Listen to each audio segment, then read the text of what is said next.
welcome, folks, to another edition of Steady Droppin Dimes. We're going a day early this week because I'm taking a little time off to spend with the wife. 20 years married this year, and so if I had stayed with tomorrow, we wouldn't have been able to do the show. So I wanted to get it in today. Wife is allowing me to get it in, even though I'm not fully packed. So we're gonna take advantage of this time to have a great discussion, I think, on what is the right way to build a team, especially in light of Tom Izzo's approach and the take of the fans and the media up in East Lansing prior to the game, where Michigan was a team of mercenaries, and it, suggesting that the way Tom Izzo has gone about building his team is the right way. Is that the right way still, or is it malpractice not to use the portal?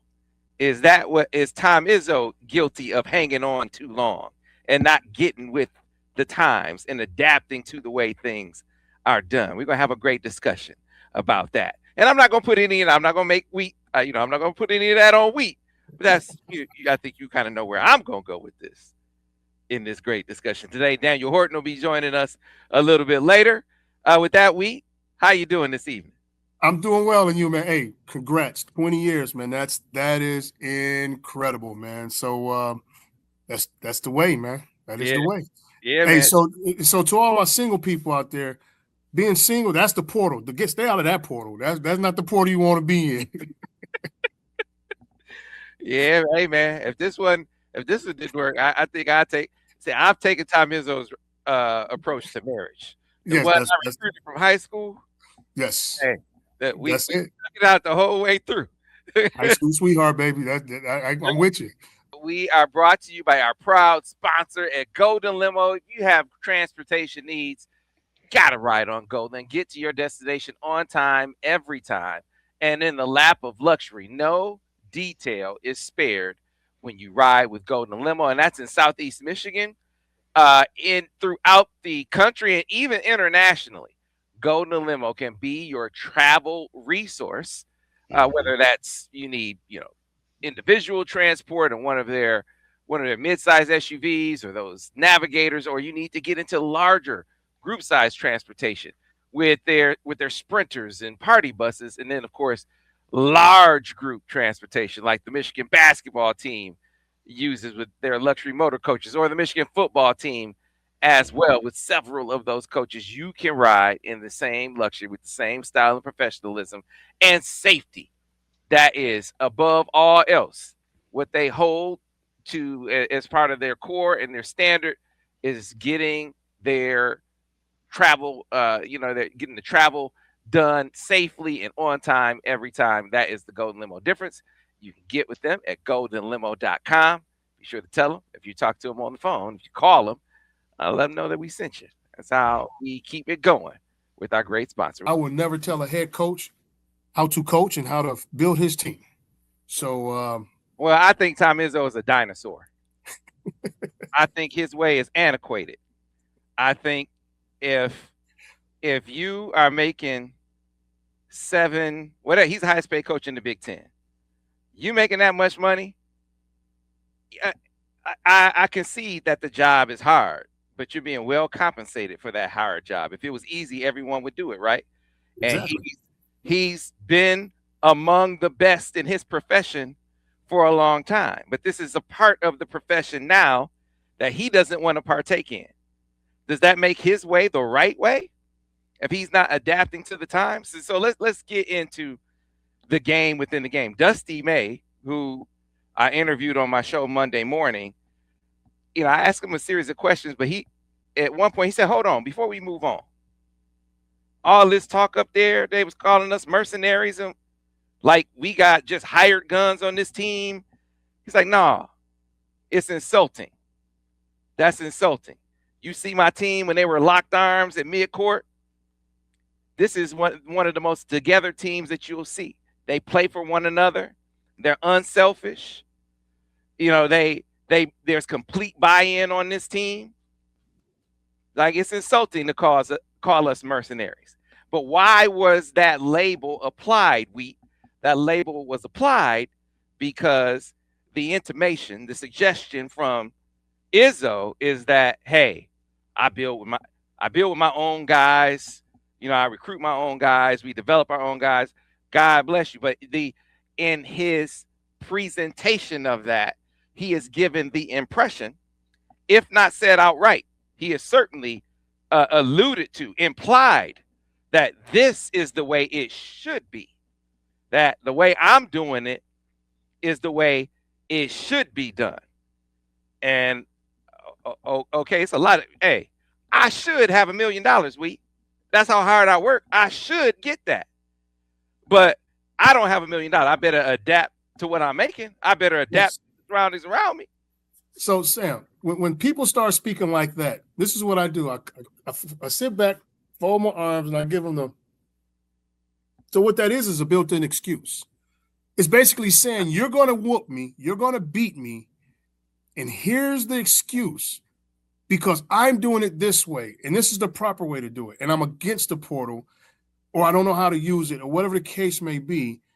And so, yes, you're going to call them hired guns, mercenaries, and everything else. And so then when you beat me, that's his excuse. Mm-hmm. That's the excuse, right? That is the excuse. And so therefore, from football, basketball to track, volleyball, it makes no difference in the sport, right? It makes no difference in the sport. It's here. It is here. The portal is here. And it has incredible benefits. Mm-hmm. But you have to understand how to use it and use it to your benefit, right? But if you well, here's the deal. For me, doesn't want to use it, I'm happy. Let him stay where he's at. Hey, listen, I'm right there with you. I like nothing more than for Izzo to stay on doing it his way. But again, you have this, him affecting the narrative in a way that certainly offended Dusty and maybe even motivated the team. And I think that if you look at how he's built the two teams he's had in Ann Arbor, the way that he has not only scouted great talent, he's scouted great fits culturally. Therein lies the skill involved. You aren't just picking the best guy, the highest rated guy in the portal and saying, yeah, let's do that. Although Yax was that. But it's not like you went down the line and said, hey, boom, boom, boom, this is all going to fit. They spent a lot of time finding great cultural fits. That's what I think the top coaches do now, in my opinion. And not only culture, and so culture, yes, and no matter where we talk about, culture is always going to be talked about, right? Cultural fits. But at the same time, schematically, what fits. We're not just picking a bunch of guys and all of a sudden when the games get thick, what do we hang our hat on, or what are we known for? All of a sudden, it's one guy trying to go make it and do it himself. But all of a sudden, as you watch with Dusty, what are we known for? What do we do? And let's go do it, because we perfected it, not only culturally, schematically. And I just want to bring up the point what you talked about, Dust, was I like this guy, man. The more and more, like I told you in the beginning, when I was watching the game, I just wanted to watch him and watch his demeanor and watch him go. And I hope I'm not revealing any of his secrets, which he hasn't told me, but I'm just sitting here and saying, what I mean by that is, going back to his last press conference, he was talking about, making some decisions and, going to man-to-man in the second half and doing some of those things. I think Dusty knew that was going to happen. But he kind of says it in his interviews like, oh, well, we just kind of figured it out. No. Just watching him and watching his guys, everybody's in sync. He's calm. They watch him and they follow him. And when you talk about those guys are calm and locked in, man, that is the mark of a great leader, but at the same time, great trust. And those guys have great trust in him, and he has great trust in them.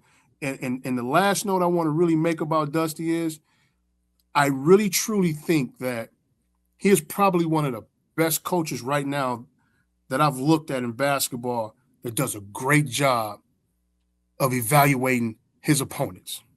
He is picking these guys apart, man. He's one, as we call it in football, he's ahead of the chains. He's ahead of these guys. It's almost like he'll play them he'll give them something, and he's known that self-scout. Okay, you know you're going to come out, you want to set these screens, you want to be physical. All right, Ben, once this start happening, guys automatically start jumping out in front of the screens, right? Okay, probably listen to the podcast. D was talking about the guard play being bad. Guards came out and played incredible, right? So I just believe that this guy is always one step ahead of people, because one thing we used to do in football was we would give people 2 or 3 formations that we never really do. Just give them something to look at. Mm-hmm. Just give them something to look at. And then all of a sudden when we come out and we see that they're matching to that, oh, we got them. Now we're going into this. And I think Dusty is kind of doing that with this team. He's doing some incredible stuff. I like this cat, man. Yeah, man. I think that his ability to identify how guys are going to fit. It's not just ability to determine how guys are going to fit together on the court. Like, and some of it is speculative. Like we're going to try this. We're going to try to see if Danny and Vlad can be on the court together, right? I think that can work. I have the vision of how it could work. We're going to try it. We're going to adapt if it doesn't work. But having the ability to see the possibilities, I think that's excellent coaching, man. Because everybody was saying there's no way that's going to work. And the same thing this year when you get a Dye and Merez and Yax, a lot of people were saying there's no way that's all going to work. The ability to see the possibilities as far as development is concerned, the possibilities of these guys and where their skill set was and how they were going to evolve. And then the other piece of it, is, you recruit high school players to your culture. And it's an easier thing to do because a lot of times it's with players. You wind up getting players that you've been involved with for a period of time. So, way more months in some instances than the portal, right? And few of those are, hey, you just got on a guy, a couple weeks ago. It doesn't work like that. It exists, but most of these guys you've been recruiting for at least 5-6 months, if not a couple years in some instances, right? So you have a better feel for how they will fit into your culture. It is much harder to do that when it comes to the portal, which speaks to how well Dusty has done. That is another measure of coaching. Now, if you choose to go at it a different way, if you choose to buck the norm, what is now within the rules, to augment your roster in the portal, hey, more power to you. But don't suggest that the way that everybody else is doing, everybody else is wrong. Everybody else. And his way is right. Just because he's been coaching 20 some odd years. Nah, man. I personally, if I was a Michigan State fan, I would call it malpractice. Why would I call it malpractice week? Because he knew, looking at this season, once Richardson goes to the pros, do you have a pro on your roster? A surefire pro. When you look at can you say, yeah, I know that guy's an NBA guy? You can't do that with Michigan State's roster right now. That's a choice. That's a choice. Now, I'm not saying that none of those guys can develop into NBA guys. They got guys talented enough to grow into that. But find me someone outside of Michigan State that looks at that roster and say, surefire pro right there. Guaranteed NBA guy. You can't do it. He chose that. You could have addressed that in the portal. You could have augmented your roster in the portal. The way Dusty did, the way Hoiberg did. Like, you look around, and it's like, man, all these teams are, they might have guys that are their guys, and great if you can have that be your core. but man, you better fill in around them. Mhm. And if you don't have guys that you're like, if you're so deficient, no power, no disrespect to maybe the guys that you've nurtured and cultivated, maybe they aren't ready. Maybe guys you got in the portal aren't that kind of, they aren't alphas. Man, go address that by getting an Elliot Cadeau, by getting in a Mara, by getting a Merez Johnson. Don't just sit and say, "Hey, man, I gotta go with the guys that I recruited because that's the way to go." It just on principle, I can't do it the other way. I'm glad that Dusty's not that way, and I imagine that there are a lot of other fan bases that are glad their coaches aren't there that way. Seems like he's convinced Michigan State folks that that's totally fine. Just be totally fine with that when they aren't one of the teams making the run in the end because of not because they aren't coached well, not because they don't have guys who are getting the most out of their talent, but because he didn't go to the portal and get guys that can complement that roster in the way that it needed to be complemented. So I'm gonna ask you this question. Well, it's really a hypothetical question, not so much as needing an answer. But what if he really doesn't know exactly what he needs? Because remember, his teams are basically based on getting big guys, athletic guys that can really out physical and outplay everybody else, right? So I can just go in the portal and get that. So when you say to address the situation, to him, he already has that on his team. Does that make sense? I don't need to address that situation because I already have it on my team. I know the look. I understand what you're saying, but I'm just saying. So, but look at a Dusty, and I think we talked about this a couple of weeks ago. Is I just look at the old coaches. I just can remember sitting in the office with Gruden one day, and he will sit there and build a team, and he'll sit there and say, I got Rich Gannon, got my guy Napoleon Kaufman. I need this guy.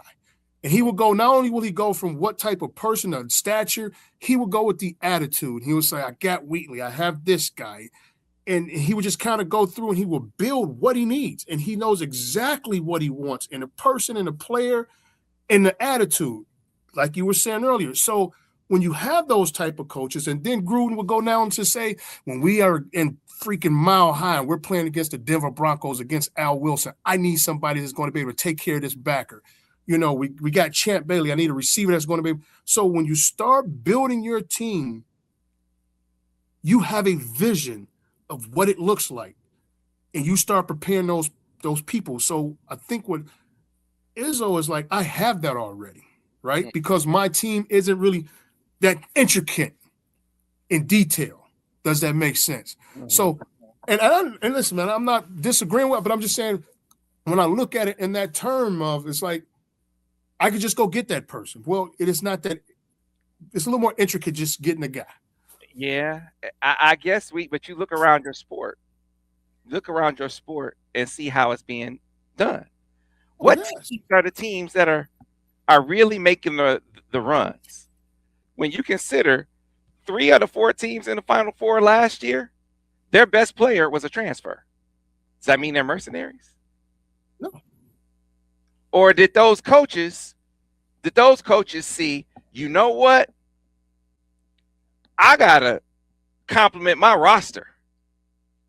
I need to, if I'm deficient, hey, if you can recruit your whole roster and that be the team that carries you all the way, great. But if you can't, we're talking about if you can't do that, how do you react? Do you just sit there and say, oh, well, no, that ain't the way to do it, and don't address the situation? I think that's malpractice, man. So if we're going to assign what's right, what's the right way and what's the wrong way, if we got to choose, I'm with you. I'm saying to each his own. To each his own. But since we got to choose, if I'm a fan of them, I'm saying that's that approach is total malpractice, especially when you look at what's winning. My wife always gets mad at me when I say you shouldn't say what people should say. I'm going to say I suggest to him that don't say it's the wrong way and your way is the right way. I was always told there's a million ways to skin a cat. And to be clear, I don't know if he said those words explicitly, but he has certainly conditioned that fan base and that the media up there. May not said it the case in the context. He put it in the context, right? Oh, no so question. that's the context of it all, right? That's the context of it all. But hey, man, listen, it's one of the most incredible things to not only just give certain guys new life, right? To give guys new life, to be able to transfer, to move on, and to grow. Mm-hmm. And when you do that, you open a seat for another guy at another spot.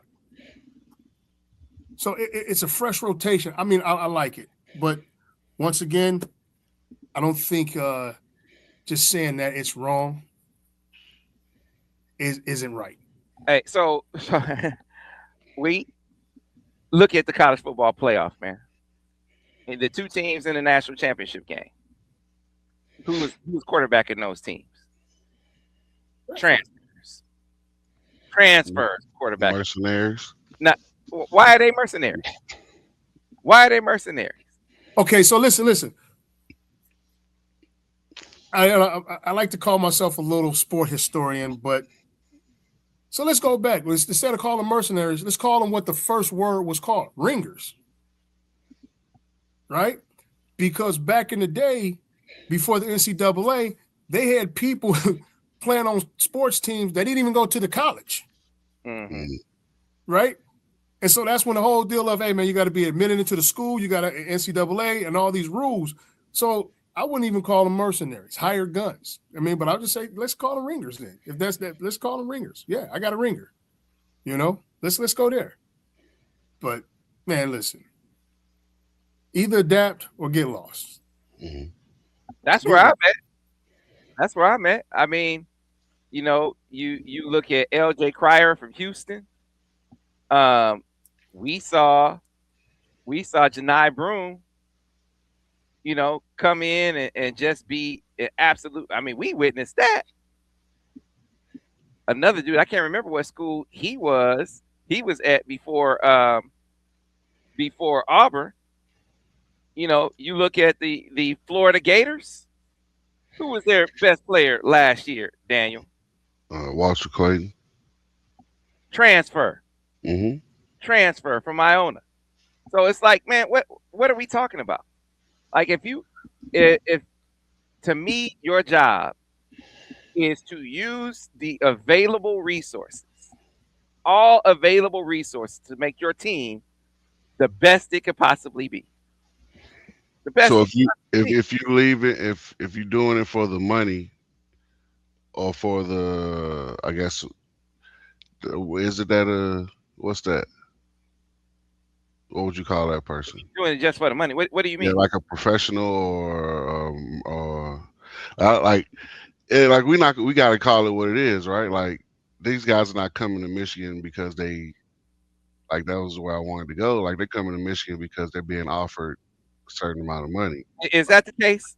Is that the case? Yeah, that's the case. Okay, wait. Yeah, that's the case for everybody now. Like, these kids are choosing, like, they're choosing school based on who's the highest bidder. I don't buy that. You can be in a situation that you think isn't ideal for you. A Daimara, Merez was never. But even choosing Michigan, I'm pretty sure the offer that Michigan gave him was a better offer than any of the other offers out there. So what would make it not a mercenary tactic in your eyes? He should get the most money. I mean, it's like I said, it's hard to say that any of these kids are not there, right? Like, they're choosing. If you're choosing it because of the money, right? Like, if they were still playing for free, then you could say that. But they're getting paid, Sam. Like, everybody on every roster is a mercenary. Hey. Exactly. Just like in pro basketball, when you become a pro, you go to the highest bidder. Like, it's not about all this other stuff. Like, especially at Michigan, like, you can say, hey, y'all chose Michigan because I love Ann Arbor so much. That's not where they're choosing Michigan these days. And I think. Oh, wait. Let me hit this one. You're right, D. right? You're right. But when we were going to school, we weren't getting monetary. It wasn't monetary. Right. But in aspects, we were going to the school that was giving us the most money in regards of who had the best facilities, who had all the extra things that we can get that other schools wasn't giving us. Yep. Does that mean? So we were still choosing schools based on money, even though we wasn't getting it in our hands in dollars. Facts. We were still getting it that way. But I think there's still a cachet about a Michigan over other places. Yes, these cats are all getting money. Okay, some of these guys are getting money. But as we say, all money ain't good money. I like the way they're gonna use me in this role. Now, but this is where guys that jump 3 or 4 schools gonna go to the highest bidder and he's shooting the ball and scoring all the points, but the team sucks. But guys that really want to win, guys that want to be developed, I think there are still a lot of those players that's still out there. And yes, you're right. It is the money, but that's part of the game now. Yep. That is part of the game now. But I'm not saying it's not a bad thing. No, it's not a bad thing. Nope. But the thing of it is just how do we and pick the right, and what the conversation we was talking about, configure it, get the right guys for the right amount of money and put a hell of a product on the floor. I don't think that's called being a mercenary. I really don't.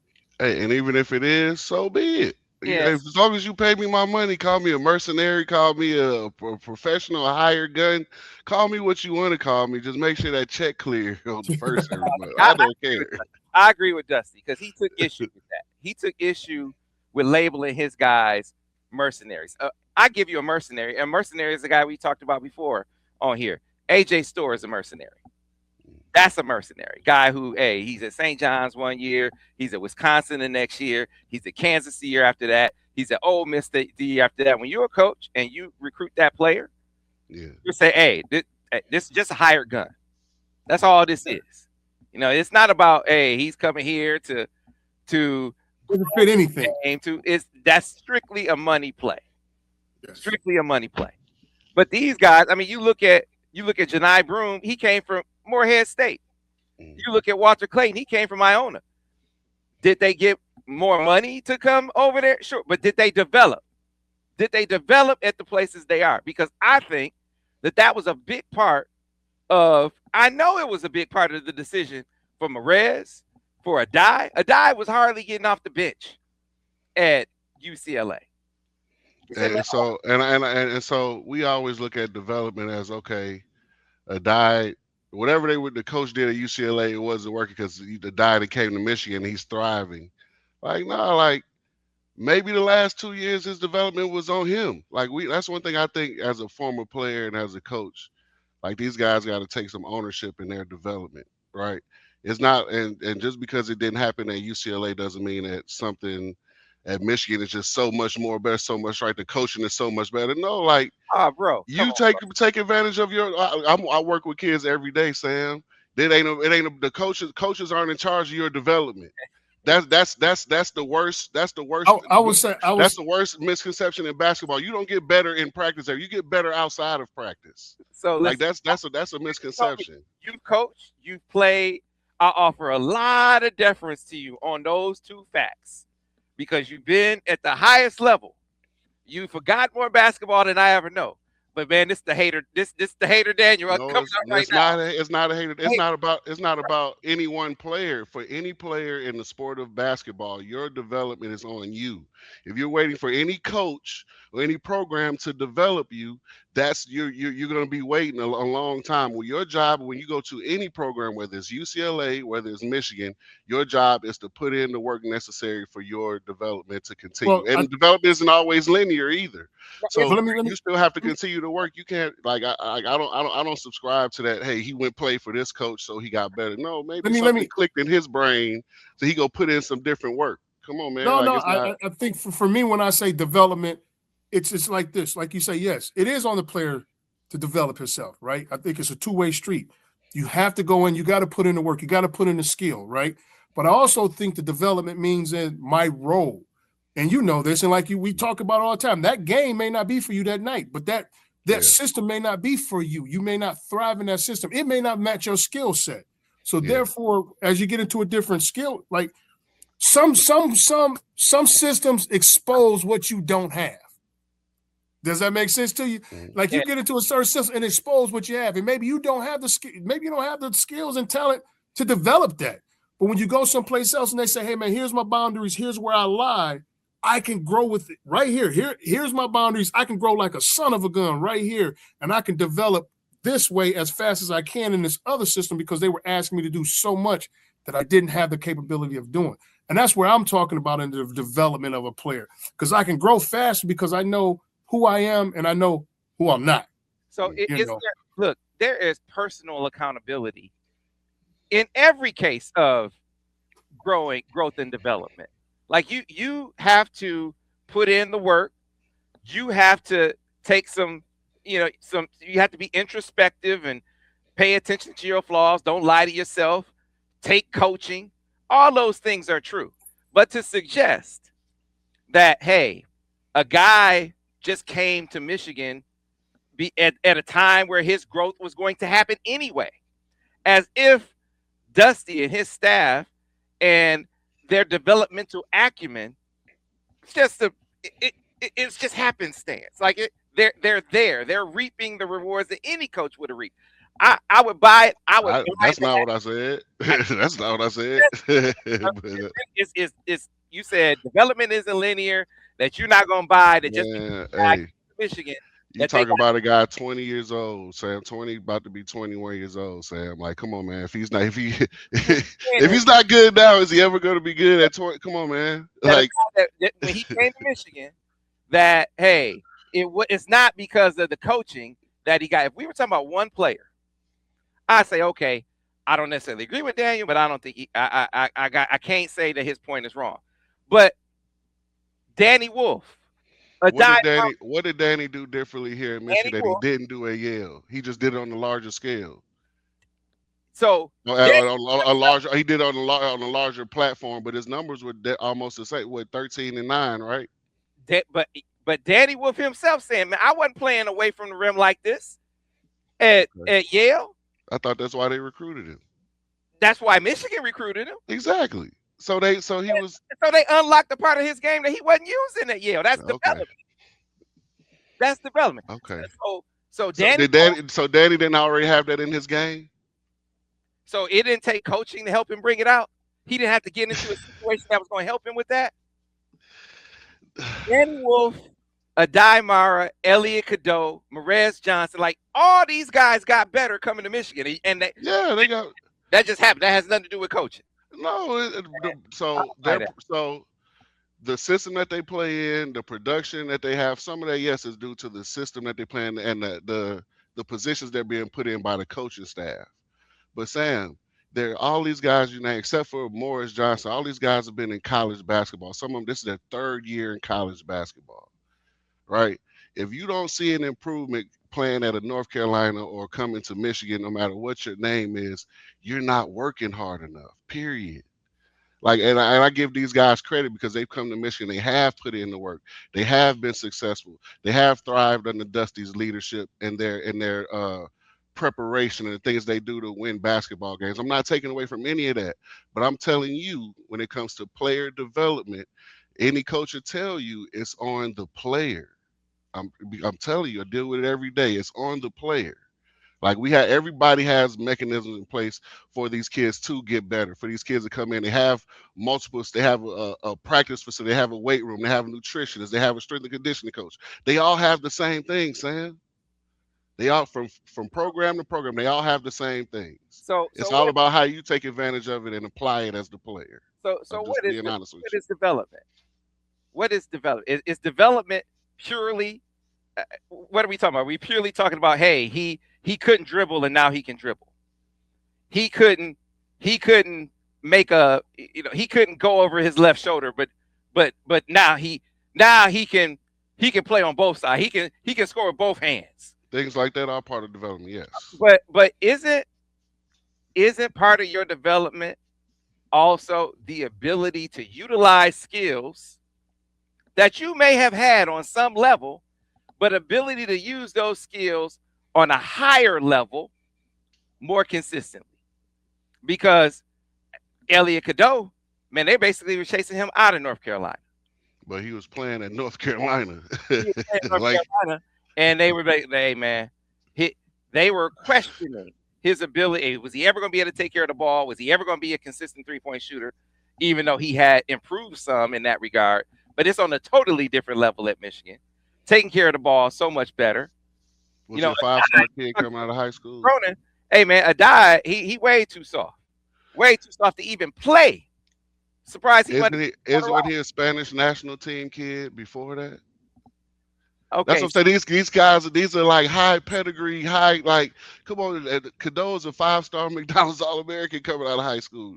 These are not guys that, like, you take now. If LJ Kaysen ends up being an All-American and an All-Conference guy, then that's a guy you can look at and say Dusty brought that guy in as a 2-star, 3-star kid and turned him into a big-time player, right? You talking about guys who came in who were 5-star guys who were Spanish national team, under 19, under 18 guys. These are high pedigree, high profile kids, Sam. These aren't reclamation projects. and the dude was sitting on the bench at UCLA. Yeah, that's part of, like, some guys' growth is like that. Some guys' progression is like that. Sure, I got, A hey, better player at Michigan than he was at North Carolina. oh, for sure. No question. No question. As he should be as a third-year guy in college basketball. At So 20, 21 years old, he should be. and see that suggestion right there is like, hey, it would have just been it just would have happened wherever he went. No, I'm not. Just So okay. So if I made that, if I made it sound that way, I apologize. That's not what I'm saying, because you do have to give Dusty credit, but Dusty and his staff credit for their development, for their program and their process. But a lot of that, the majority of that, is still on the player. You gotta give that credit to Elliot Cadeau. Whatever Elliot Cadeau figured out about himself in the transfer process, in this process to getting on the floor here in Michigan, you gotta give him credit a lot, the Yeah. Let majority me of ask credit you for this that. though, D. Where can I go? Wait. I go. But let me ask you this though, D. And you know this, and you've seen this before. But a lot of guys don't really realize that until he gets with a coach. That coaches have non-negotiables. That's true. Hey, we're not gonna play this game. You gonna do it this way and this way only. And then it's levels to this. And only way you get a chance to do Z, you have to unlock this one first, right? Yeah. And I think for me, that's the way when I'm talking about development, and you're saying it all the same thing. Like, these guys all came out, but just being able for a coach to put it together for him, to put it in sync in the process for the cat and allow him to grow. Because there's a lot of people, man, that you and I both know that came out of high school that were all Americans. Mhm. And they go to college, and you're like, what in the world happened to them? But they gym rats. Mhm. They are gym rats. They live in the gym. They are probably some of the most skillful dudes you and I both know. And you're like, why isn't he playing? Right? Because and we got a system, right? And so that's where we talk about the development within a system.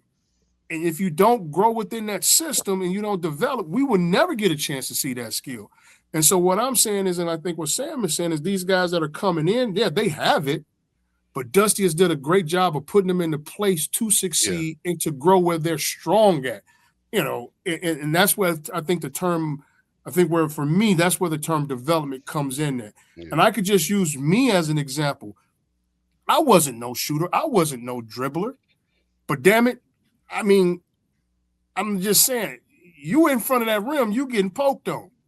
But it just depended on who I was with. And I would get with certain coaches in these AAU tournaments, and they would play me a certain way. Man, I ended up getting 5 basketball offers. So let me say something. So you don't go from shooting 30, low 20, low 30% to shooting 40% just because the coach put you in a better position than the previous coach, or just because the offense or the system is better than the previous offense you played in. You know how you go from shooting 32% to shooting 41% from three-point percentage? You get in the gym. Mm-hmm. You get in the gym and you get up reps. You get attempts up. You get reps after rep. You get 300, 400, 500, 600 shots every day after practice, before and after practice. That's not exclusive to Michigan. It has nothing to do with Dusty. That has nothing to do with his coaching staff. That has to do with Elliot Cadeau telling himself, "Hey, look, now I'm pretty sure in the meetings they say, hey, we need you to shoot the ball better than you shot the ball the last 2 years, right? So that's going to put the battery ball. Hey, man, when you get in here, really got to improve this. So even if the coach tells you we need you to shoot a better percentage, Yeah. and we're going to put you in better situations, that kid still has to get in the gym on his own, whether it's All with right. But you've managers or also with his homeboys or with coaches, and get up those extra reps. It has nothing to do with where you signed to go to school. right. But you and I both know this, and we've both seen this. Maybe I wasn't put in that position. So when I go in the gym, I'm gonna shoot, but I'm not gonna shoot like that. But now I'm put in that position, and that's all it takes for some of these guys to get into that deal, man, to get in that rhythm. All right, this is what they doing, man. I'm gonna be in the gym. I'm gonna shoot, but I'm not gonna be putting it up like that. But now all of a sudden I'm in this situation. Shoot, I better be putting up, like you say, the extra jumpers and the extra shots. And that's all, I just think a position of it is all of it. It goes both ways. Well, one of the things, first of all, of course, there is no part of playing better in a different situation. There's no part of that that doesn't include a player working hard on his own, working hard on his skills. Of course, Elliot Cadeau was in the gym, but I know Dusty did a deep dive, and his staff did a deep dive into all the threes he shot. Where was he most proficient? Let's emphasize, first of all, the situations in which your threes go down. I mean, are you a guy who can come off a screen and shoot real well? Are you a catch and shoot guy? Like what are the scenarios in which you best shoot threes? That was a conversation. Analytics. You can't control that. And application. And when you talk about how when so many guys, I think a part of this coaching and development is, hey, how is this guy going to play in this situation, in this system? How can I accentuate his positives with what we do? And I think those players did that. You talk about maybe Elliot Cadeau figured something out. He figured out where he could go, where he could, get paid, but where can I go and see my game go up a notch, go up some levels? He determined that was Michigan, just like Merez, just like Adai. Based on what? Is it purely a measure of dollars and cents? I'm about to say based on what? Because it's only Dusty's second year. So it's not like he has a 10, 15-year track record of like putting guys, like developing the guys in the first round draft picks from nothing at Michigan. That's not like I'm not sure, and don't get me wrong, I'm not saying he isn't gonna do that, because I love what he does. Don't get it twisted. But we give guys labels and really quickly. We give them titles and labels really quickly. I said earlier, Dusty took in the roster last year and the primary guys last year, he took a style of play and saw the possibilities and was able to apply it on the court. Very few people thought that Danny Wolf and Vlad Golden could thrive together, and yet they were able to. Same question came up this year with Adai, Merez, and Yax. And yet, here we are again.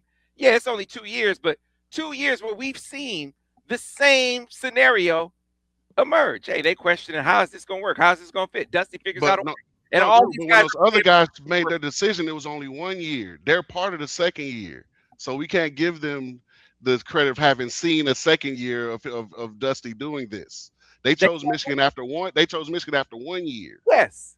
Right. So they're not so to say that, we chose because the development track record is there, that's not true, Sam. It's only been a year. So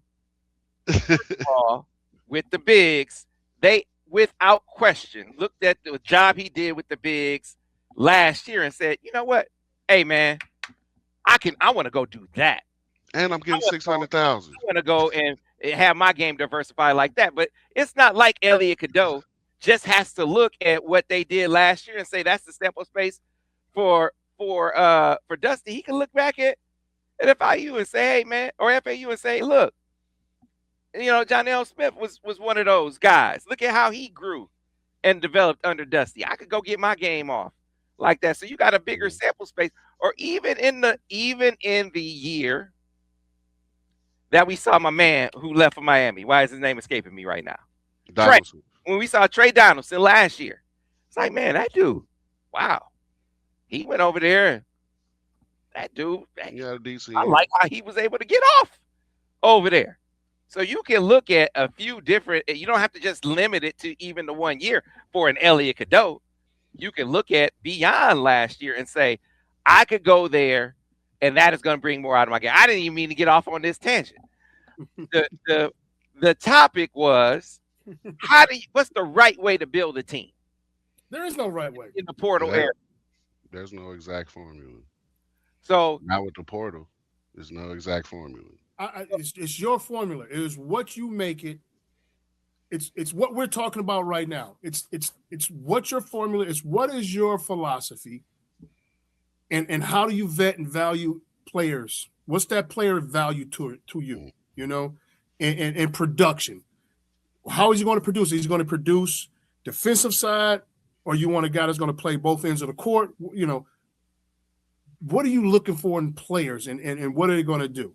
Hey, Coach, I would say the one thing that it's obvious that they're looking for is age, right? Like even the Michigan team and a lot of these teams, the top teams in college basketball, they're filled with guys that are 21 plus years old, 21, 22, 23 years old, and sometimes 24, 25 years old. That is a huge advantage when you got a guy that like a kid like Yaxel who can play and he's 23 years old already. Like that is a huge advantage in college basketball when you have a guy like that and multiple guys like that that have been in college basketball 4, 5, 6 years. I mean, that's That is huge. that is a huge advantage in any sport, right? Like you basically have a grown man playing against kids. So I would say that's the only absolute part of the formula that I've seen over the last couple of years that these coaches want kids that have been in a strength and conditioning program, that have been in somebody else's system for 3 or 4 years and had that growth and that maturity and that development that Sam thinks is there. When they've experienced have all 3 of those things under their belt already, coaches feel like that's an easy player to coach and work with. If it was just as easy as grabbing an old guy, then AJ Storr would be he would be carrying his team in the way that we see playing for his team, in the way that we see the guys at Michigan playing for theirs. But we don't. I think that there is more to it than just taking the best guy or the most experienced guy. How is that guy going to fit on your team as far as how you play on the court, and how is he going to fit with your culture? You gotta get both of those parts right in order to have the kind of success that we've seen Dusty have. Let me ask you this question. I know he's a pro guy. Okay, I know he's a pro guy, but would you take James Harden? If I put it this way, I think James Harden can be a guy that leads the Cleveland Cavaliers to a championship. No, I don't. If he were to offer supreme deference to Donovan Mitchell, which I think is a stretch, I think they'd have a chance. But he's been on several talented teams. Yeah. So now let's take that back, right? And it goes back to the point of, like you said, you just can't take older guy because but it is a caveat that he's an older guy. You know, and you said the key word, D, mature. He's done his partying. He's done all of those things, right? Although you do have some older guys who want to party, but he's done all those things. He's looking for that second chance. He has that chip on his shoulders. I'm nearing the end of my career. This is my final moment. So I got to cut the BS out and get on my job and let's get this thing going. Like you say, strength. We all know, shoot, from basketball to football, man. You out there with a grown man. I mean, his funk smell different than an 18-year-old dude. Man. So, like you out there with an old man, like, God, dog, he smelled different, right? And, and so those are all caveats. But when you talk about what's the right way to build a team, I just say this. Whatever the coach's philosophy, his system, and those guys that fit those things, hey, if you want to go out and hire wild guns and let them shoot and do whatever but whatever his system is, I don't think there's no right way. I don't. You gotta get guys that's gonna buy in, guys that are gonna be able to develop some type of cohesiveness and synergy. Basically, guys that end up kind of that fit well together and kind of like each other a little bit, because that's a big part of being successful as a team. And I think Dusty them has done a great job of all of those things. They found guys that were hungry. They found guys who came in and fit the group well. They found guys that uh, that want to come in and be good teammates and enjoy being around each other. When you look at some of the stuff they put out on social media, those guys look like they're genuine, having fun, playing with each other, right? Those are all things that look, obviously true, but that don't mean guys ain't mercenaries, Sam. Yeah. That don't mean guys ain't mercenaries, Sam. Like I'm telling you, I'd had like as a professional, you've had some teams where we super close. Hey man, I remember when your kid was a baby. Hey, let's go have lunch when we see each other years later. Like it's great camaraderie, great energy and love for each other. But at the end of the day, like at the end of this season, if those guys have better offers and opportunities that they think are more lucrative than what's going on in Michigan, they're going to be gone. That would be the test. Yeah. That would be the test of what you're saying. But I don't see anything wrong with, hey, trying to get the maximum dollars out there, provided it's in a situation that you also think you can thrive in. Not And at so all. if they got top dollar from Michigan and they thriving on the court just because they got the top dollar, they mercenaries? No, man. Stop thinking mercenaries is a bad thing, Sam. They Well, they should get every dollar that they can get, whether it's from Michigan or somewhere else. They should get every dollar that they earn and that they can get, man. Don't take me saying that they're mercenaries. We gotta change our thinking. All right. hey, I'm taking it the way that Dusty took it when he said, "Hey, man, what they were saying about my guys? No. That's cool. We came in there with 15 mercenaries and cut the top out y'all head Friday night, and y'all got to live with it. Then every guy in college now is a mercenary, and I guess I take issue with that. It was a noble thing. It was really the only choice that you guys had to play college sports and not collect a check beyond scholarship and the cost of scholarship stipend. I don't even know if that was a thing when y'all were here. That was the only choice y'all had. But it wasn't the way it should have been. Y'all were getting robbed. College players have been getting robbed since the NCAA came around. The whole NCAA concept was to keep you in a box. I mean, you go back to the beginnings of the model. It was made so rich people could play the game and poor people couldn't. It's like working class people couldn't. It's like, hey, you know what? We're gonna make you not working be a requirement for participation. Yeah. Because who can afford not to work? Rich folks. Working class people, poor people, they gotta work. So you're able to restrict the competition. You're able to restrict their access and weed them out. That's the foundation of amateurism. Yeah. Right? So it's just because you guys were stuck in a system that you shouldn't have been stuck in doesn't make the guys collecting money now be mercenaries. They are beneficiaries of you guys paving the way for them.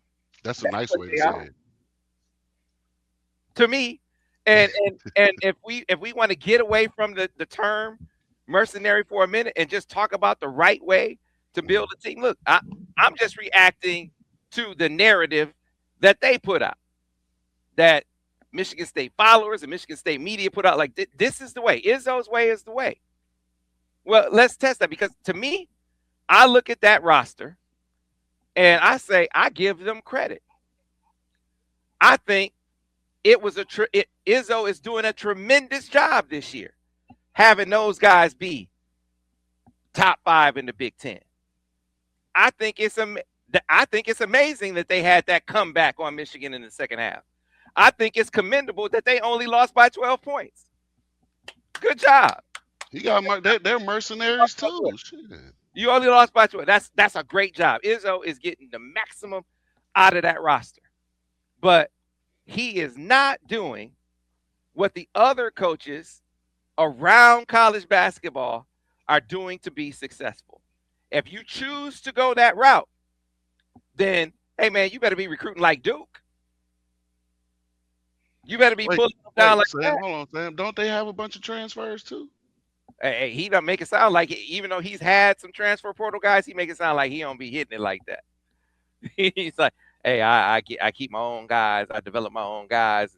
Hey man, I We just got we got to look into Final that. Four last- in the How many final of their four last top year, 10 guys are transfers? I need to look that up. Duke was the exception, but the other three teams in the Final Four last year, their best player for all three of them was a transfer. Now, and they have been in their place for, I think they have been in, each of them have been there for at least 2 years.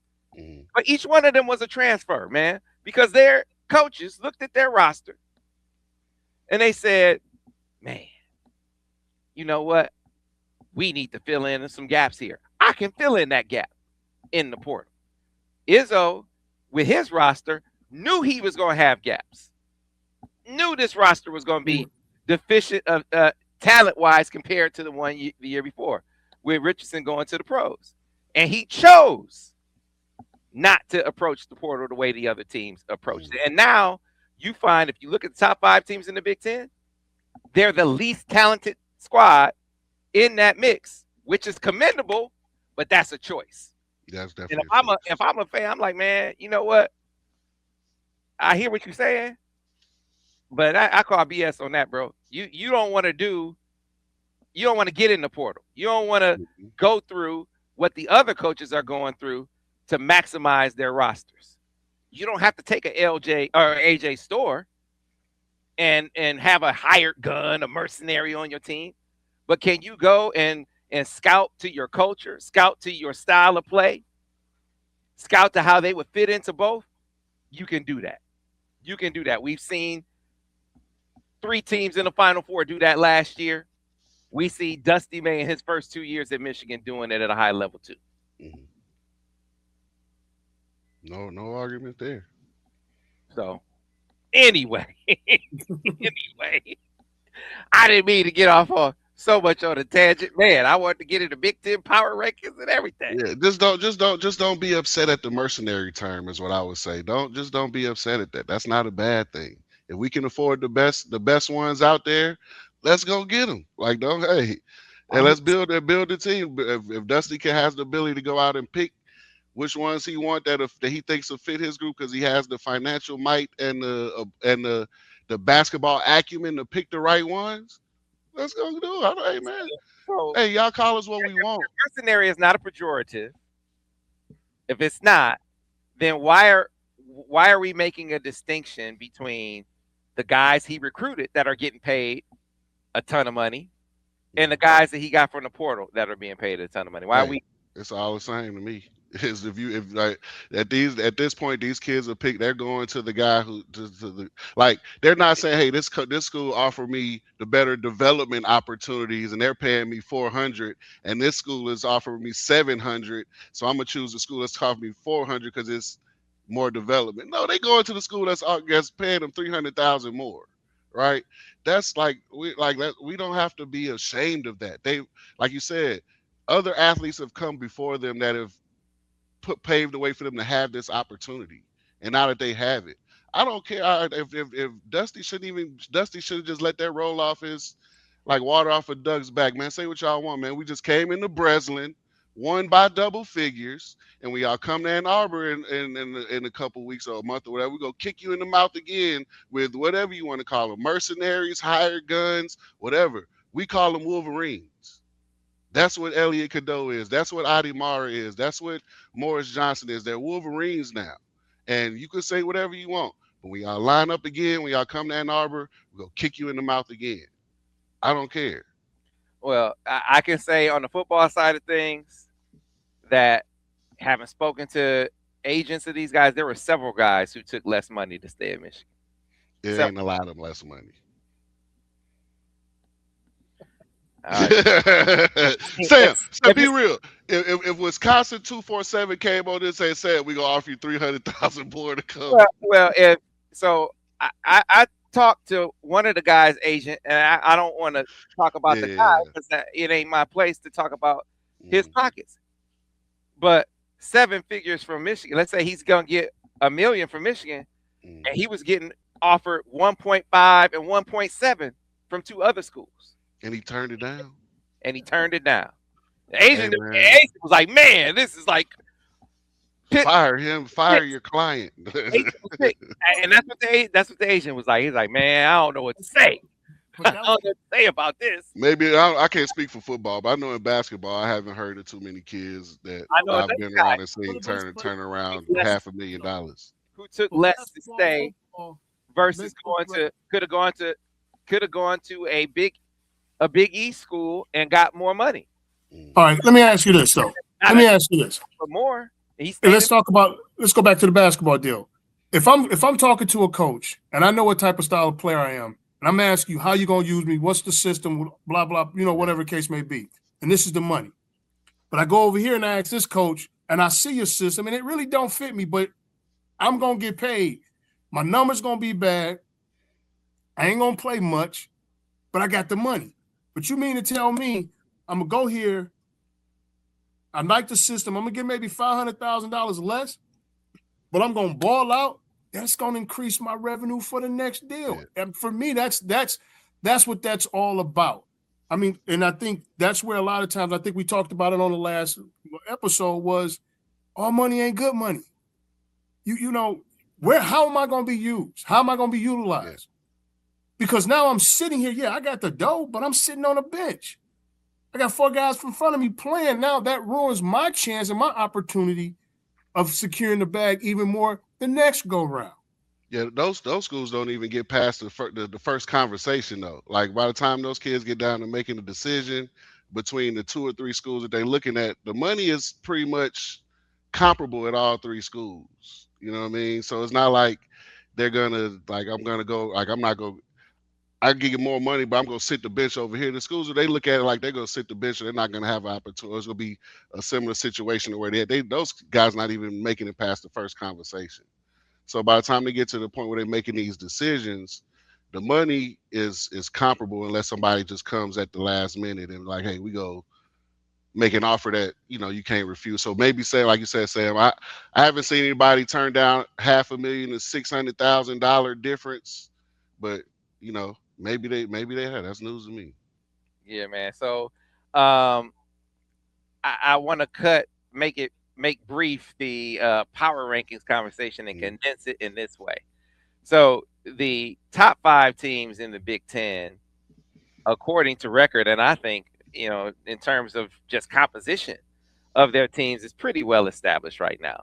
You got Michigan and Illinois tied at the top. Nebraska at 10-1. Nebraska and Michigan State tied. In the next 2 spots at 9-2, and Purdue.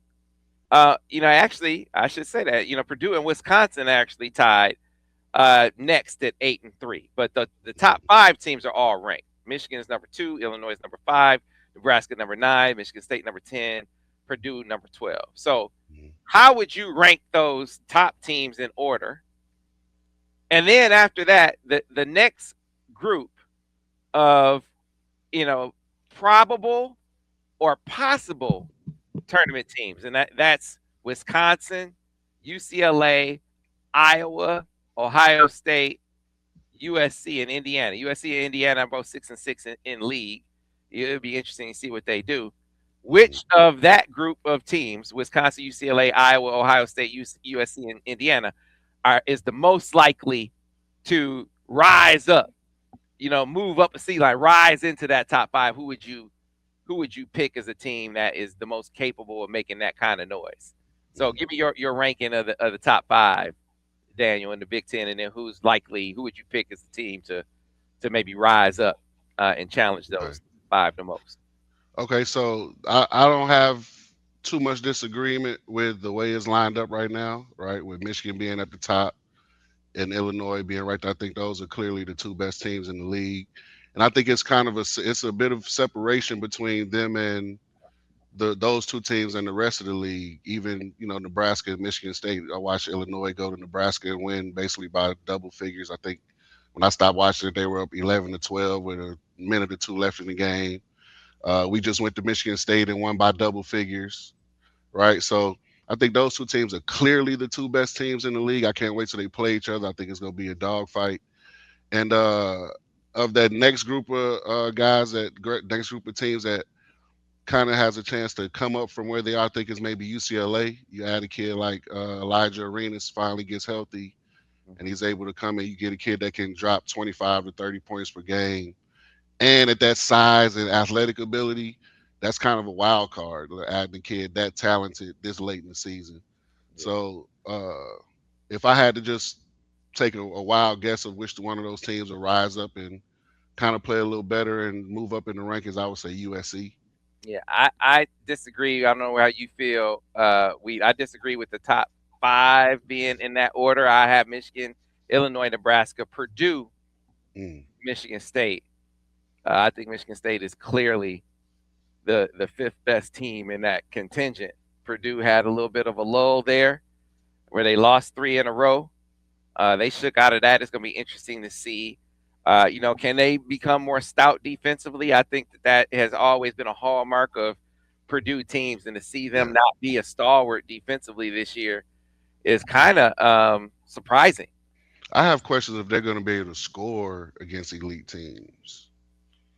Because at the end of the day, like I like Kaufman, he's a good player, but when he plays against, especially the size Michigan has, Mhm. it kind of neutralizes his game a little bit because he's not gonna jump over a stack of phone books. You know what I mean? So with him being the kind of floor bound, wide base big fella that like playing against guys, especially Adi Mara's size and length and Yaxel and Morris, I think if neutralizing him in their especially in their pick and roll game, it really causes them problems. So Yeah. like just seeing them, I question if they're going to be able to score against the better defenses and the better teams in this league and in the country once the tournament comes around. Yeah, to your point, they have been very dependent on Braden Smith more so than last year. It feels like Hmm. great player, great Yeah, player. But is that going to be the ideal sort of scenario for them to go far? I think you're absolutely right. But I look at Purdue mm, and I think that Braden Smith. I look at those top four teams I mentioned and I see a definite pro on each one of those teams. I look at Michigan State, yeah, I don't see a definite pro. that's true. But they definitely have some things that I don't want to give them too many compliments, but they definitely have some things about their approach and their mentality that makes up for a lot of that as well. That's why they're still able to be successful and be one of the better teams in the country. They man, that dude does a good job. I don't want to what they call him, the angry leprechaun. I don't want to Ah, no, hey man, I don't want to give him too much credit, but man, dude, he does a really good job. And for like you said, for them to, and I agree with you. Out of the top five teams, they definitely have the least talented roster of the top five teams in the league. And so for them to continue to challenge and be, who they've always been, that's just a testament to Coach Izzo and his staff. So I don't want to. yeah. So let me be clear in my critique. I think Tom Izzo is an excellent coach. Yeah, I think you he's said that. I think he's coaching this team. Yeah, he's doing an outstanding job coaching this team.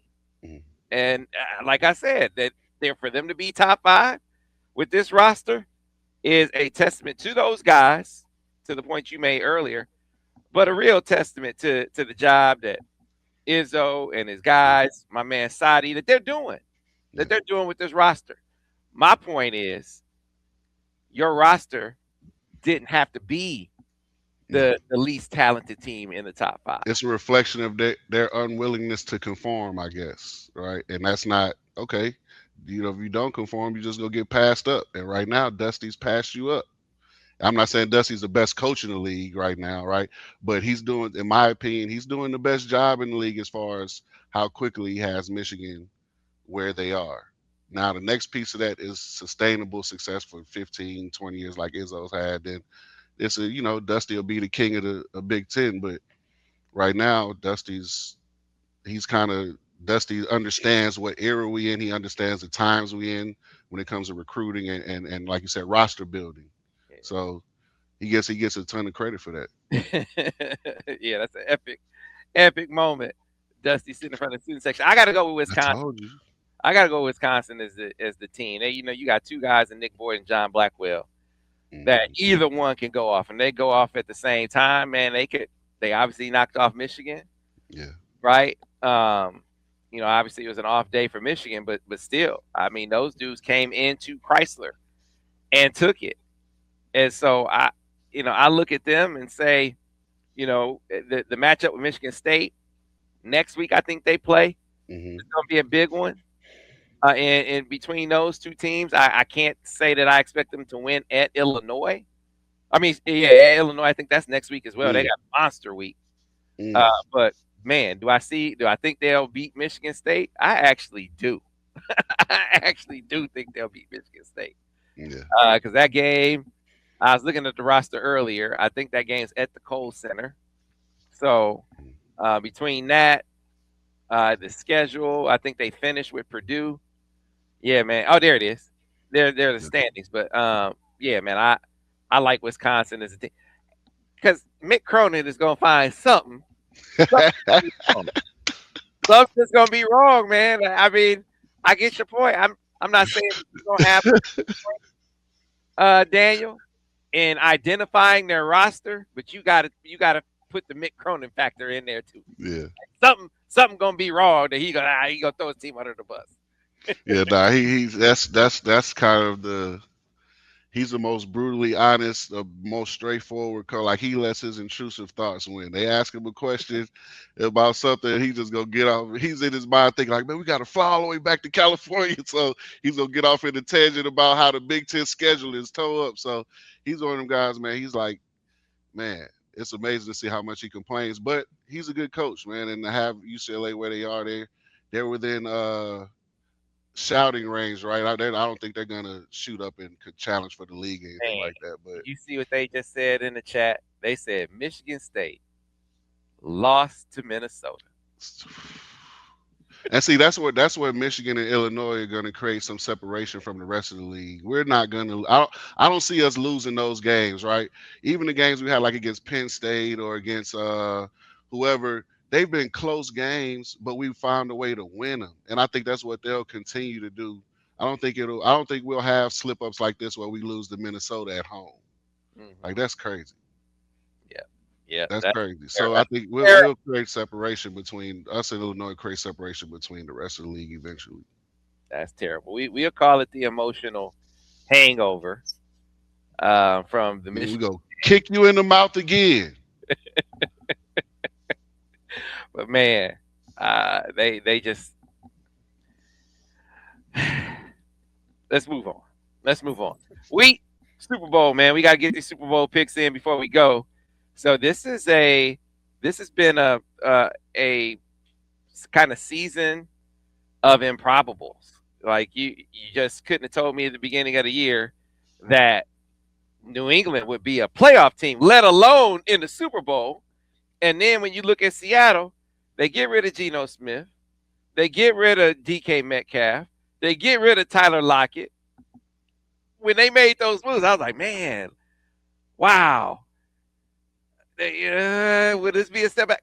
And here they are in the Super Bowl. I talk about two amazing stories. I think those fit the bill. When you talk about talent and culture, right? We talked about it. We just talked about it in basketball.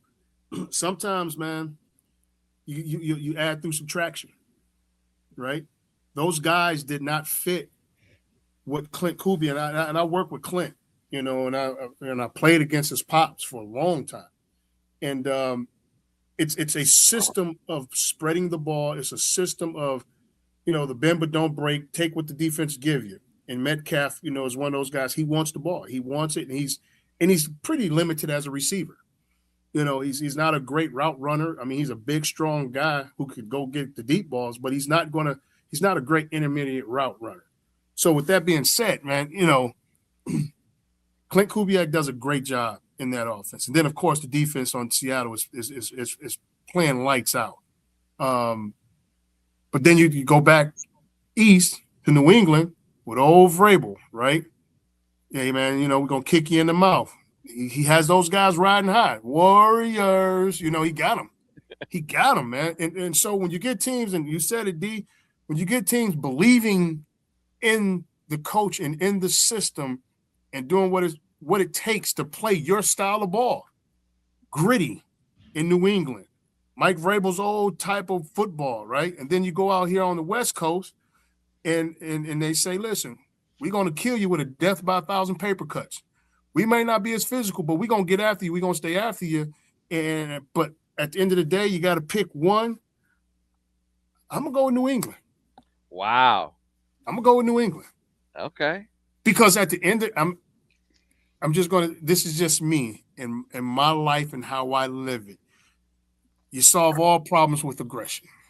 Yes, sir. And at the end of the day, and I'm not saying Seattle doesn't play ball like this, but I love that old deal. I was born in the dark, right? And if that's how you was born and that's how you were raised, then you'll go get it. And I believe the Patriots are going to go in and hit them and see can they take it for 4 quarters. What you think, Dan? So I'm gonna take the Patriots. Man, hey, I'm trying. I need to see if I got some more eligibility left. You need a D lineman or a tight end. Hey, that you solve everything with aggression, coach. That gave me goose. That's hey man. That's Sam. That's how I approach basketball. That's how I approach life. Like that's man. I agree with you, coach. That's when you have a team and a group of guys that approach their sport or their craft that way, those guys are dangerous, right? Especially when they're playing together, right? So I think that's a pretty good pick picking the Patriots. But Saints, I mean, Sam, no, I'm a Saints fan, right? And Clint Kubiak was our offensive coordinator last year. And after the first 2 or 3 games of the year, the Saints had like the most explosive offense in the league before everybody started dropping like flies. So when he went to Seattle, I thought that was a great pickup by Mike McDonald and his his organization to bring in an offensive mind like that. So I'm not as well versed in football as coach is. So if he says the Patriots, I'm gonna go with the Patriots as well. But I do like the explosiveness and the elements that Clint Kubiak and his offense brings to to the game and the football field. So it's gonna be a great game, but it's hard to pick against the organization that in my lifetime has constantly found ways to get it done. They have Brady and Belichick, but that stuff winning doesn't for organizations. Winning is a function of the organization at the pro level, not just the individuals. And when you have an organization that's used to winning, it's hard to bet against that. So the organization is used to winning. This roster, and I'm not taking anything away from them, but this is, I don't know how much they benefit from the history. They benefit from Vrabel being a part of that history and kind of getting them to look ahead, not look back to what they were the year prior, and instilling a style, a culture that these guys have really thrived in. I think they're in many ways mirror Seattle with you talking about solving problems with aggression. Both defenses do that. They are really physical. They'll pound you. They get after the quarterback. They concede nothing on the back end. Like this, these are 2 stifling defenses. I think the separation between the 2 teams is who are you going to get the most out of offensively with both quarterbacks coming in, nursing some injuries. But I just feel like Drake May, as much as they say his shoulder isn't an issue, man, I'm not quite buying it. I just think, and being a second-year guy, even though Sam Darnold, the book is he's trying to rewrite the book on him, but between that experience and I think Jackson Smith and Jigba is going to be the toughest sort of skill player to cover in this game. Take nothing away from Stephon Diggs, but I think Smith and Jigba it was a revelation, and clearly they saw what was on the horizon when they let DK Metcalf go. But this dude has exploded. He's absolutely exploded. And which quarterback is going to be in the times where he's not able to find his number one guy? Which one is going to be able to lean on his running game the most? Knowing that both like to pound the rock, but over with. I hate talking about talking about Jackson Smith and Jigba on one hand, former Buckeye, and then talking about Kenneth Walker, the second or third, fourth. I don't know which Kenneth Walker he is. Kenneth Walker in the Roman numeral, right? Yeah. Uh, I think he's the best running back in the game. I mean, if they had Zach Charbonnet, I think it would be even Yeah. lopsided. But even with just running it with Kenneth Walker, I think that gives them an advantage on the ground compared to what New England comes to the table with.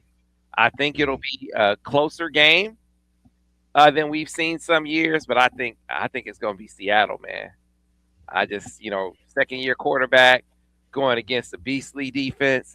He hasn't really played at the height of top of his game here of late, and coming in with an injury that I think is more significant than they're letting on. I'm going with Seattle. Sam, you might just maybe switch my pick. Well, so let's talk about this though, Sam. And you are right. Seattle hedges them in the run game. But think about how New England and what New England had to go through to get to the Super Bowl and playing the way that they played. So they're used to playing that steady. That's why I call it the bend but don't break. They're used to playing that steady ball. And the West wasn't much that they had to go through in the West. Let's be honest. You mean what they had to go through in the regular season? Is that what you're talking about? Yes, and even in the playoffs to get to the Super Bowl. Well, I mean, look, these dudes faced a CJ Stroud who's had basically a nervous breakdown on the field. And then anytime he sees cold weather. Yeah, he played in the snow. He's like, oh my God. I mean, the world is coming to an end. Right? I mean, he's just the dude basically gave up during the game. And then you face the Bo Nixless Broncos team. I don't mean that to say that they aren't worthy. I'm just talking about that in comparison to Seattle. That game that they just played to get to the Super Bowl, beating the Rams. And trust me, and once again, I'm not as thrilled as with them beating the Rams as what you're talking about going through Pittsburgh. You talk about going through Tennessee. You're talking about going through what the Patriots had to go through to get to where they are now. I just think they are more battle tested. We've been in this tough situation. We've been kicked in the mouth. We've been down, and we know how this is. I just don't think Seattle has been tested yet. And I just want to see once they close them doors and shut off all them lights, and you start getting hit and you don't know where them punches coming from, somebody's going to start looking for the lights. Okay. You said Seattle hasn't had any close game. What was this Rams? Was the Rams games close? Yeah, it was close. It came down to last possession. That's right. Yeah. And you could make an argument that the only reason why the Rams lost because they had a muff punt. Like the dude just fumbled the rock, and Seattle was able to score, but Matthew Stafford got right on the field and took him right back down the field and scored a touchdown. So if it wasn't for that turnover and special teams wise, we might be talking about something different. Like I said, I'm taking nothing away from Seattle Seahawks. I mean, listen. And then the next thing, old Doug Marrone is the offensive line coach over with the Patriots, and I've worked with Doug, and I know Doug. I mean, like, it's going to be like I said. I know the personalities of both teams. I just because I know those coaches, and I just know the personalities, and I guarantee you, hell, Mike Vrabel and Doug Marrone might be in the locker room headbutting each other right before the game. And I get it. That's his man. That's my dog now. Dougie Fresh. That's my dog, man. I get it. Now you got Big Mike Onwenu, who he's coaching on the offensive line. You got Tony Dews, who used to be at Michigan. He's the running backs coach over there. Yep. So you got some Michigan flavor over there. Over on the other side, man, you got Mike McDonald. You got Chris Partridge, who is my guy. CP's my guy. You got Jay Harbaugh. Jay, special teams. Oh yeah, I gotta go with Seattle then. I gotta go to Seattle. They got more Michigan guys. Like I said, it's on both sides, man. But take the heart out of it. Like I say, you take the heart out of it, man. I'm gonna go with the team with strong chin. Hey, so before we go, I got to get this in real quick, because I didn't see this play, but Lester Zaire 738 said Pierce was at it again. Pulled a Draymond this time. Now, I know what I think of Draymond is, and it leans more into what I've been saying about Dylan. I think he's the college Dylan Brooks, but if somebody else said Grayson Allen, do you think he's just a gritty guy? You think he just is a max effort guy, or does he go over the edge with some of the antics on the court? What do you think, Daniel? And then we go to you, Wheat. Well, I haven't seen him play from tonight, but I don't have no problems with how the kid plays. Like I like a point guard is a position like you want your point guard to be, like we say in Texas, have a little his net, right? Like you want it. Like I don't mind any Come of on, that stuff as long as hey man, I play with guys that'll pull your jersey, bite, claw, scratch, trip. I done played with and against guys just like that. So it's not come on. now that's crazy. Kicking the dude in between his legs, that's crazy. So I'm seeing that. I might be willing to change. So That has no place in basketball. What he just did right there. That's crazy. yeah, I mean, so he trips Yaks, then he pulls him down by his arm on another play, and then he stabs him from the back on it. He got a flagrant foul for that one. Like I grew up watching guys like Wojo at Duke. What if Yaks hit him right there when he tripped him? Come on, man. I don't really know how I don't know how he gets hurt right there. That's kind of an overreaction. On the knee or something. Nah, man, we not. The kid is a supreme athlete. He'll be all right. But I grew up in watching guys like Wojo, Doug Gottlieb. I grew up in the era of like point guards who did stuff like that all the time. Like I played against guys in the Big Ten. Like you might get punched in the stomach. You know what I'm saying? You might I've seen it's just now there's so many cameras and so many people paying attention to stuff like that. Like it's the Big Ten, man. It's gonna be a little grimy out there. Yeah, well, he's grimier than everybody. Yeah, else. nah, he's for sure, I mean, he's Dylan Brooks, bro. Yeah, it's on. He's doing what he's allowed to do because you see it in every game. Mm-hmm. You see it in every game. So would you rather have him on your team or would you rather play against him? I'd rather like my thing is like people talk about the Draymond's antics. Draymond can play on my team any day. You know what I mean? Draymond can play on my team any day. Dylan Brooks can play on my team any day. Like you gotta have guys like that on your team. If you like most of the teams that win big, they have guys like that on their team. Somebody that's just an agitator, somebody that just has a demeanor about himself, like man, like do you like playing basketball? Do you like I think here? Like so wait a minute. Come on. So y'all in y'all game, to me, an agitator is one thing. But a dude doing dirty stuff, y'all didn't kicking dude between the legs, that's different. Like I agree with you 100%. Kicking the dude between his legs, that's above and beyond anything that should happen on the basketball court. But like the tripping and the grabbing and the hey man, hey, because I'm probably doing the same thing to you. And the culmination of it was Yaks on a breakaway, and he pushed the dude in the back. Fortunately, the ref called a flagrant foul on that one, and the dude said, "Oh, I was just going for the ball." Through his back, dog. Come on, man. Yeah, nah, he got the flagrant foul as he should. You know what I mean? And we play it, we move on. The biggest thing for me is play hard, play physical, push it to that line. But once you start getting to the point where you're going to injure somebody, I think that's where, for me, I look at it as I'm not out here trying to injure nobody, right? Like you said, I'm going to agitate you, or you can agitate, whatever the case may be. We were taught, don't never let nobody cross that lane without getting touched. Yeah, we go clean it up ourselves. Like that's the thing. If the kids in the Big Ten don't like it, y'all clean it up. When he comes through. But like the kicking, the backwards kick through his leg and then the trying to trip, I'm not gonna lie to you. I'm missing 4 or 5 games. that's what I mean by clean it up, coach. Like the players, if y'all think you playing so dirty, guys, somebody like Hey man, you might have to take a hard foul one time to let him know, hey, bro, because that's not what it's gonna be. I'm telling you like this. He going to the bucket, and I'm putting him in the third row. And after I put him in the third row, I'm turning around and I'm swinging blindly to the first person who's running towards me. Hey, coach, see, I played against a kid from Indiana, and I don't call his name, but he did something similar.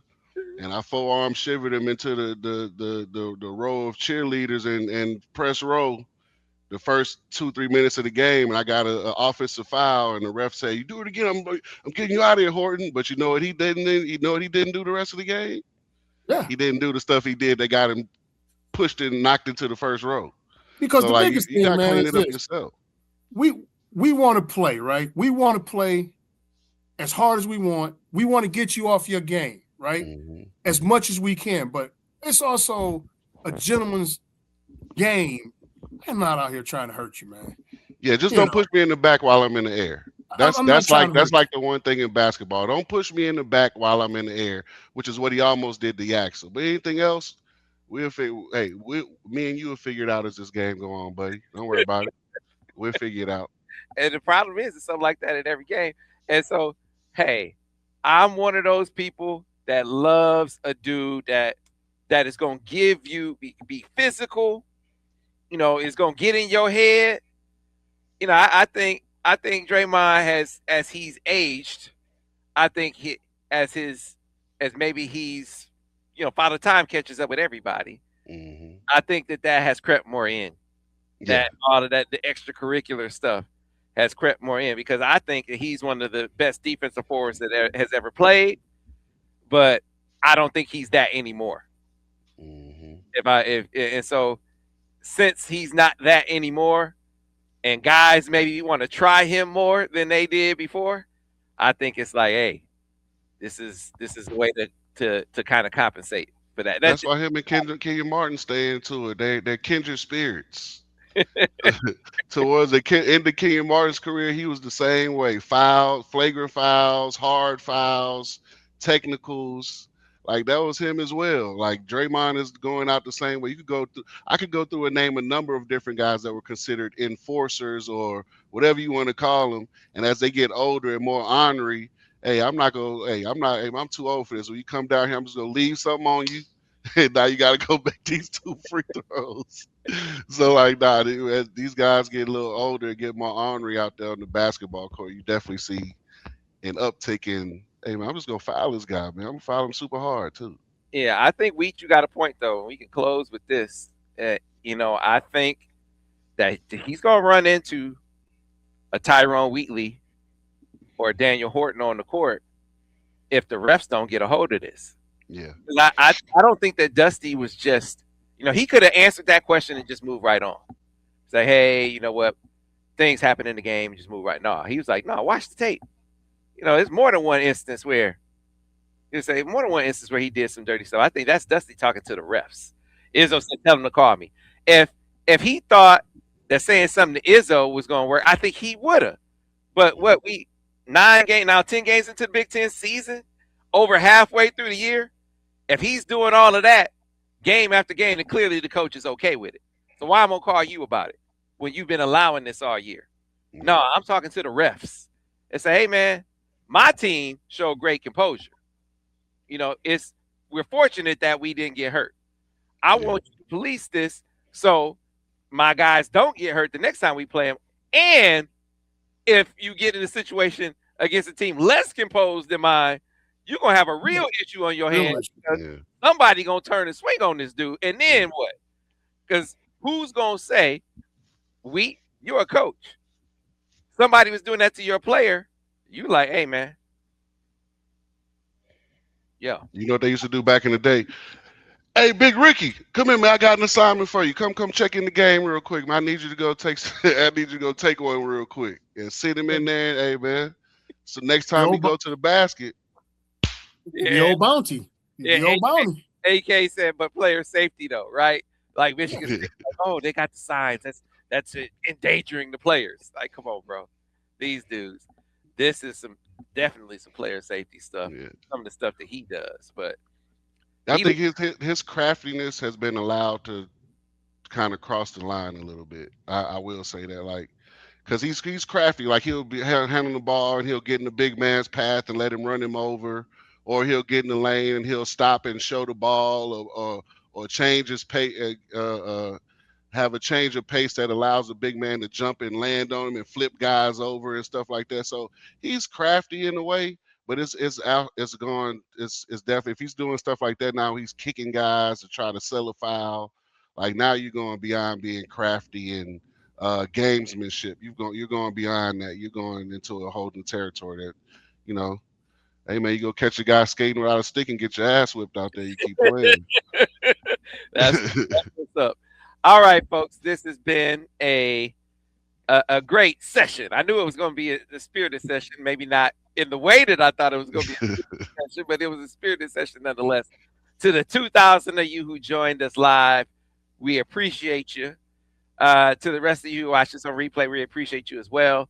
I'm spending time with the wife for the next week, so that's why we're doing the show today. We're not going to be available tomorrow, but I'll come back and we'll get a show in. Fellas, put this on your calendar. I'm kind of saying this live. Let's plan on trying to do one Friday the 13th. Plan on trying to do one Friday the 13th to get it in when I get back. Either that or the Sunday after the matchup with UCLA. So kind of keep watch. I will put an announcement on the board. We'll put an announcement on the YouTube page as well to kind of let you know when the next episode of Dropping Dimes is going to be. So appreciate you, folks. Appreciate you, fellas, for bringing your perspectives as always. Sir.